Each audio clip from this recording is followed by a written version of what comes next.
नमस्ते और स्वागत है आपका रियलिटी चेक में। आज हम लाए हैं 3 बड़ी खबरें जो रियल एस्टेट के 3 अलग-अलग डायमेंशंस को समझाती है, गवर्नेंस, ग्रोथ और ग्राउंड रियलिटी। पहली खबर मुंबई से है, जहां स्लम रिहैबिलिटेशन अथॉरिटी यानी SRA अपने एक्सपैंडिंग ऑपरेशंस के लिए बांद्रा कुर्ला कॉम्प्लेक्स के पास नया 20,000 स्क्वायर फीट ऑफिस स्पेस खरीदने की प्लानिंग कर रही है। लेकिन सवाल ये है, क्या ये मूव मुंबई के रीडेवलपमेंट सिस्टम को और एफिशिएंट बनाएगा? दूसरी खबर दिल्ली NCR से है, जहां हाउसिंग प्राइसेस 24% तक बढ़ गए हैं, मुंबई और बैंगलोर को पीछे छोड़ते हुए। लेकिन क्यूरियोसिटी ये है, क्या ये बूम सस्टेनेबल है या टेम्पररी स्पाइक? और तीसरी खबर महाराष्ट्र के प्रॉपर्टी मार्केट से, जहां रेडी रेकनर रेट बढ़ने के बावजूद स्टैम्प ड्यूटी और रजिस्ट्रेशन रेवेन्यू ने 28,000 करोड़ का रिकॉर्ड टच कर लिया है। क्या बायर्स के स्ट्रॉन्ग सेंटिमेंट ने स्लो डाउन को पूरी तरह बीट कर दिया है? तो आज हम डिकोड करेंगे मुंबई का एडमिनिस्ट्रेटिव एक्सपेंशन, दिल्ली NCR का प्राइस बूम और महाराष्ट्र का रेवेन्यू राइज। तीनों ट्रेंड्स जो मिलकर इंडिया के प्रॉपर्टी मार्केट की रियल पिक्चर दिखाते हैं। Hello and welcome to Reality Check, powered by NoBrokerage.com, a registered trademark website where you can buy properties with no brokerage and no subscription fees.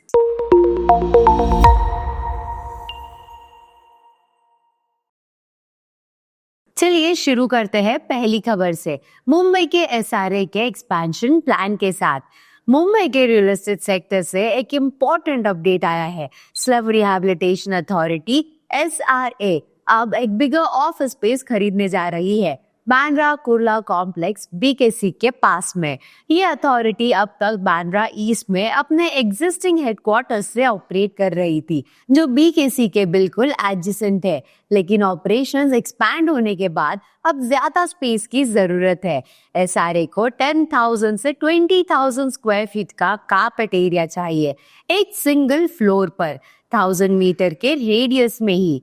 Office building में 15 से 25 dedicated parking spaces होना जरूरी है और preference उन premises को मिलेगा जो रेफ्यूजी फ्लोर पर हो या ओपन एरिया के साथ लगती हो, क्योंकि SRA के यहाँ रोज काफी पब्लिक फुटफॉल होता है। अथॉरिटी ने ये भी क्लैरिफाई किया है कि बिल्डिंग का टाइटल क्लियर, मार्केटेबल और फ्री ऑफ एनकम्प्रेंसेस होना चाहिए और कमर्शियल यूज के लिए सभी परमिशंस वैलिड होनी चाहिए। स्ट्रक्चर स्टेबिलिटी सर्टिफिकेट के साथ वाटर और इलेक्ट्रिसिटी कनेक्शंस भी फंक्शन होने चाहिए। SRA को समझाना भी जरूरी है। ये अथॉरिटी 1990s के एंड में महाराष्ट्र स्लम रिहैबिलिटेशन एक्ट के अंडर बनी थी। तब से अब तक 2424 प्रोजेक्ट्स कंप्लीट हो चुके हैं और 2,68,000 फैमिलीज को रिहैबिलिटेट किया गया है। हर एलिजिबल स्लम फैमिली को 330 स्क्वायर फीट का 1 BHK फ्लैट दिया जाता है और कंस्ट्रक्शन के दौरान टेम्पररी रेंट असिस्टेंस भी मिलता है। SRA का ये नया ऑफिस शिप सिर्फ एक लोकेशन चेंज नहीं, बल्कि एक सिंबल है कि मुंबई का स्लम रिहैबिलिटेशन सिस्टम और ऑर्गेनाइज और टेक ड्रिवन होने वाला है।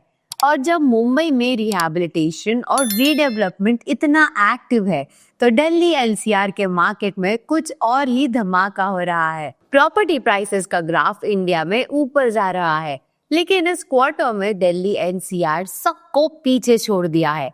जुलाई सितंबर 2025 क्वार्टर में दिल्ली NCR के एवरेज रेसिडेंशियल प्राइसेस 7,200 पर स्क्वायर फीट से बढ़कर 8,900 पर स्क्वायर फीट तक पहुंचे हैं, यानी 24% का एनुअल ग्रोथ, जो इंडिया में सबसे ज्यादा है।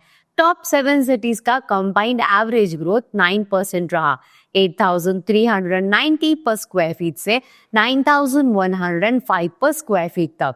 बैंगलोर 10% के साथ सेकेंड पोजीशन पर रहा, जबकि हैदराबाद 8%, मुंबई 6% और पुणे ने 4% ग्रोथ रिकॉर्ड दिखाया। चेन्नई और कोलकाता में भी रिस्पेक्टिवली 5 और 6% का इंक्रीज हुआ है। मुंबई मेट्रोपॉलिटन रीजन अब भी इंडिया का मोस्ट एक्सपेंसिव मार्केट है। एवरेज प्राइस 17,230 पर स्क्वायर फीट तक पहुंच गया है। पुणे में एवरेज 7,935 और हैदराबाद में 7,750 पर स्क्वायर फीट हो गया है। लॉन्च फिगर्स में थोड़ा स्लो डाउन दिखा। एनसीआर में न्यू हाउसिंग सप्लाई 11% कम हुई और 70% launches luxury segment over 1.5 crore में रहे। सेल्स नंबर्स के हिसाब से एमएमआर सबसे आगे रहा 30,000 से ज्यादा यूनिट्स के साथ। उसके बाद पुणे और बैंगलोर का नंबर आता है। इस ट्रेंड का मतलब ये है कि दिल्ली एनसीआर अब सिर्फ कमर्शियल कैपिटल नहीं बल्कि रेसिडेंशियल प्राइस ग्रोथ का भी लीडर बन गया है। और जब बायर्स इतने एक्टिवली इन्वेस्ट कर रहे हैं तब एक और सरप्राइजिंग अपडेट महाराष्ट्र से आया है, जहां आरआर रेट बढ़ने के बावजूद प्रॉपर्टी रजिस्ट्रेशंस रिकॉर्ड ब्रेक कर रहे हैं। महाराष्ट्र गवर्नमेंट ने 1 अप्रैल 2025 से रेडी रेकनर आरआर रेट्स बढ़ा दिए थे ऑलमोस्ट 3.89% तक। लेकिन इंटरेस्टिंग बात यह है कि इस हाइक के बाद भी प्रॉपर्टी रजिस्ट्रेशंस और रेवेन्यू दोनों स्टेडी ग्रोथ दिखा रहे हैं। स्टेट रेवेन्यू डिपार्टमेंट के डेटा के मुताबिक अप्रैल से सितंबर 2025 के बीच 28,072 करोड़ कलेक्ट हुए, पिछले साल के 26,234 करोड़ से ज्यादा।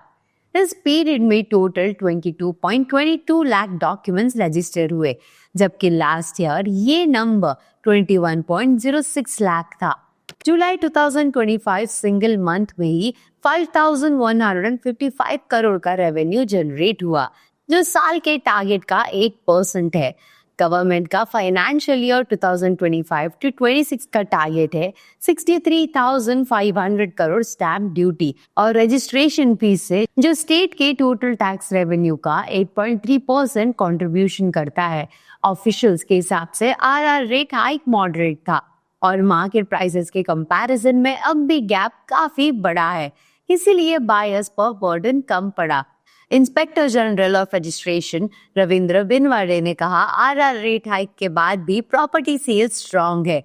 हम अपना टारगेट अचीव करेंगे और डिजिटाइजेशन से रजिस्ट्रेशन प्रोसेस और स्मूथ बनाने वाले हैं। एक्सपर्ट्स जैसे पंकज कपूर, फाउंडर लैसिस फोरस ने भी कहा, फ्लैट प्राइसेस इन्फ्लेशन से कम रेट पर बढ़ रहे हैं और बिल्डर्स के डिस्काउंट से अफोर्डेबिलिटी इंप्रूव हुई है। सप्लाई ज्यादा होने के कारण मार्केट स्टेबल है। मतलब सिंपल है, रेडी रेकनर रेट बढ़ने के बावजूद बायर्स के सेंटिमेंट पर कोई नेगेटिव इम्पैक्ट नहीं हुआ। तो ये थे आज के की अपडेट्स। एक तरफ सरकारी अथॉरिटीज अपने सिस्टम को मॉडर्न बना रही है, दूसरी तरफ दिल्ली एनसीआर का हाउसिंग मार्केट रिकॉर्ड स्पीड से ग्रो कर रहा है, पर महाराष्ट्र बायर्स अब भी स्ट्रॉन्ग मोमेंटम दिखाते नजर आ रहे हैं। आपको क्या लगता है, रियल एस्टेट का ये पॉजिटिव ट्रेंड फेस्टिव सीजन के बाद भी कंटिन्यू रहेगा? अपना ओपिनियन कमेंट में जरूर शेयर कीजिए। वीडियो पसंद आया हो तो लाइक और शेयर करें और ऐसे ही ऑथेंटिक रियल एस्टेट इनसाइट्स के लिए सब्सक्राइब करें nobrokerage.com के ऑफिशियल यूट्यूब चैनल को। और हाँ, बेल आइकन दबाना ना भूलिए ताकि आपको हर नया अपडेट मिलता रहे।